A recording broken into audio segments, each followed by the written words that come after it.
Candace Sinclair Eastman struggles to remember what happened to her during her 15th summer in the book We Were Liars by E. Lockhart. The story details the life of Candace and the rich Democrat members of her family as they struggle to deal with the tragedy to which they have all contributed. The novel touches on the themes of materialism and greed. Candace's family has always sought to present itself as perfect rich Democrats. During the summer vacation of her 15th year on the family's private island, Candace has an accident which causes her to suffer debilitating headaches. Additionally, Candace has amnesia and can't remember the details of what happened to her that summer. She sees herself as damaged and believes that she will no longer fit in with her perfect family. To make matters worse, her mother and the others won't tell her the details of her accident. Nearly 2 years after the accident, she still hasn't seen from the group of closest cousins and friend and boyfriend known as the Group of Liars, who were her constant companions while on the island. During the summer of her 17th year, Candace dedicates herself to learning the truth about what really happened to her. As she spends time on the islands, Candace begins to remember the increasing friction between her mother, aunt, and her grandfather as they fight over the possessions that once belonged to her grandmother. Her grandfather tries to manipulate his children through the promise of the house and jewelry. When they don't follow his wishes, he makes threats to disown his 3 daughters, pits one against the others, and makes promises he can't fulfill. Because her mother and aunts depend on their father for money they need to sustain their lifestyles, they allow themselves to be more and more manipulated and degraded. Candace finally remembers one night that the women decided they have had enough.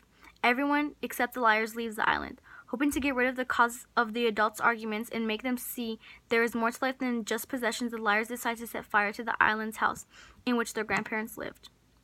Unfortunately, the fire catches quickly and Candace's cousins and boyfriend are unable to escape from the house.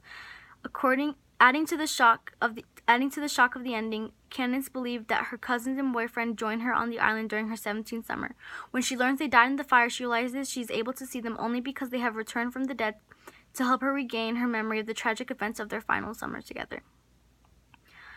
Once upon a daydream many years ago, all the jungle elephants wore a short gray nose. It didn't seem a problem, they were all made that way.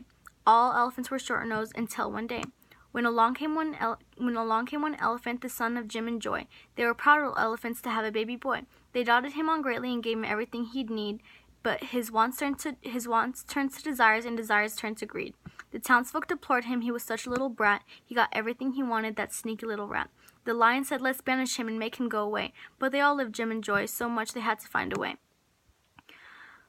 to teach the spoiled elephant the lesson he should learn, which was not to want all that he saw and for everything to yearn. They did not want to harm him, but their message must be heard, for the town must help the elephant and his selfish greed. The lion called a meeting, headed by the wise old owl. Everyone attended, from the hippos to the fowl. They must make him understand before it grows too late, so all the jungle animals decided on a date. They nominated Monkey, who was Elephant's best friend, to set a trap to catch him for this rudeness to end. So Monkey, who knew Elephant better than the most, put his favorite snack on the fireplace to roast. The peanut scent went far and wide to lure him to the trap. The smell woke baby Elephant from his daily nap. He followed the aroma through the thick jungle air. Closer and closer he was drawn into the lair. Meanwhile, the monkey placed the peanuts in a tree inside his hollow core for the elephant to see. The greedy little elephant spied them right away. He knew that he must have him all. He always got his way. He placed his little greedy trunk deeply in the tree. He wrapped his nose around them all and held on very tightly. The greedy little elephant began to tug and pull. He wouldn't drop the peanuts, but his trunk was way too full. He couldn't jerk the trunk full through the hole in the tree. So he stretched and pulled, but he couldn't get free. The greedy little elephant pulled with all his might, from early in the morning until late into the night.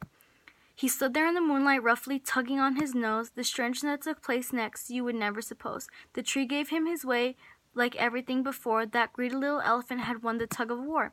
He stood there so proudly, thinking he had won. But when he looked down his nose, he said, "What have I done?" His nose dangled sadly as it dragged along the ground. He trumpeted in sadness, then began to look around. All the jungle animals had gathered there to see the greedy little elephant acting selfishly. The book We Were Liars by E. Lockhart has a clear connection to the children's poem The Greedy Little Elephant by Christine K. Treese through a synonymous theme. Throughout the book We Were Liars, it illustrates the theme of greed by the actions of the family regarding the grandmother's will. The grandfather of the protagonist is a wealthy man. Throughout the summer Candace and her mother spend on the island, the sisters constantly arguing and fight regarding what they will inherit when their father dies. This leads to the breakup of the family and identifies the theme of greed in this book. This is synonymous to the theme in the poem The Greedy Little Elephant. The elephant becomes greedy, but in the end pays the price.